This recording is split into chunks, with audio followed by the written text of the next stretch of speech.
News, सच जरूरी है। नमस्कार दर्शकों, आप देख रहे हैं MNS न्यूज टीवी और मैं हूं आपके साथ श्रद्धा तिवारी। तो आइए देखते हैं आज की कुछ खास खबरें। जानते हैं आज की हेडलाइंस की ओर। बच्चू कडू का महायुति पर प्रहार, 20 सीटों पर लड़ेंगे चुनाव। कांग्रेस उद्धव गुट के बीच सुलह, महायुति के अजित गुट में टकराव।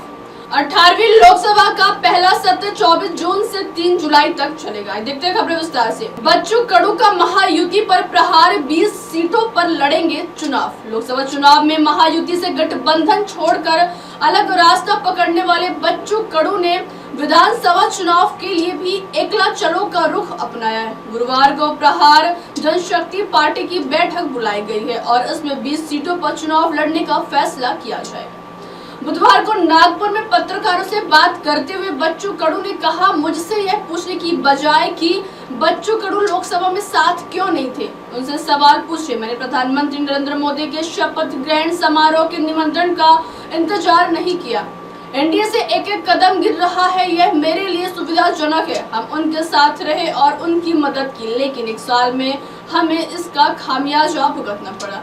यह कहते हुए उन्होंने महायुति पर नाराजगी जताई। उन्होंने यह भी स्पष्ट किया कि कारण जानने के लिए 2 दिन का समय दे, मैं आपको सब कुछ बताऊंगा। आइए बढ़ते अगली खबर। कांग्रेस उद्धव गुट के बीच सुलह, महायुति के अजित गुट में टकराव। विधान परिषद की 4 सीटों के लिए पर्चा वापस लेने के आखिरी दिन महाविकास अघाड़ी में सुलह हो गई।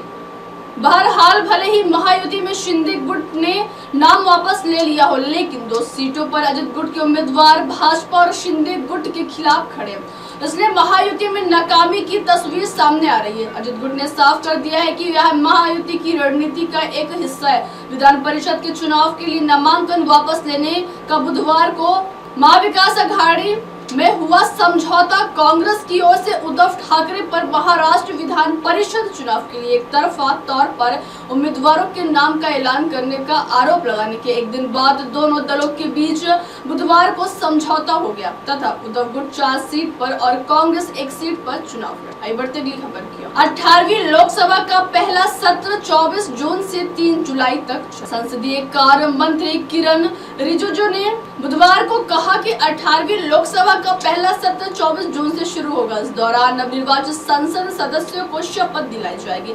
सत्र के पहले 3 दिन में नवनिर्वाचित सदस्य शपथ लेंगे तथा सदन के अध्यक्ष का चुनाव किया जाएगा। यह सत्र 3 जुलाई को संपन्न होगा।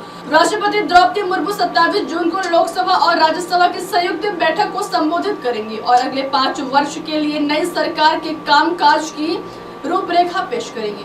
रिजिजू ने सोशल मीडिया मंच एक्स पर पोस्ट में कहा, 18वीं लोकसभा का पहला सत्र 24 जून 2024 से 3 जुलाई 2024 तक नवनिर्वाचित सदस्यों के शपथ, अध्यक्ष के चुनाव, राष्ट्रपति के अभिभाषण और उस पर चर्चा के लिए बुलाया जा रहा है। उन्होंने कहा कि राज्यसभा का 264वां सत्र 27 जून को शुरू होगा और 3 जुलाई को संपन्न होगा। समझा जाता है कि प्रधानमंत्री नरेंद्र मोदी 27 जून को राष्ट्रपति के अभिभाषण के बाद संसद में अपनी मंत्रिपरिषद के सदस्यों का परिचय देंगे। सूत्रों के अनुसार इस दौरान विपक्ष सरकार पर हावी होने का प्रयास करेगा।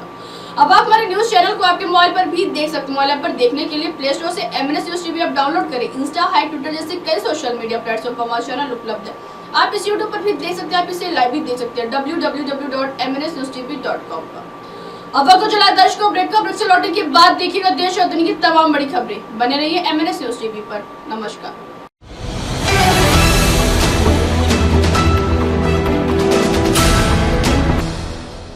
ये है MNS न्यूज नेटवर्क और आप देख रहे हैं MNS न्यूज।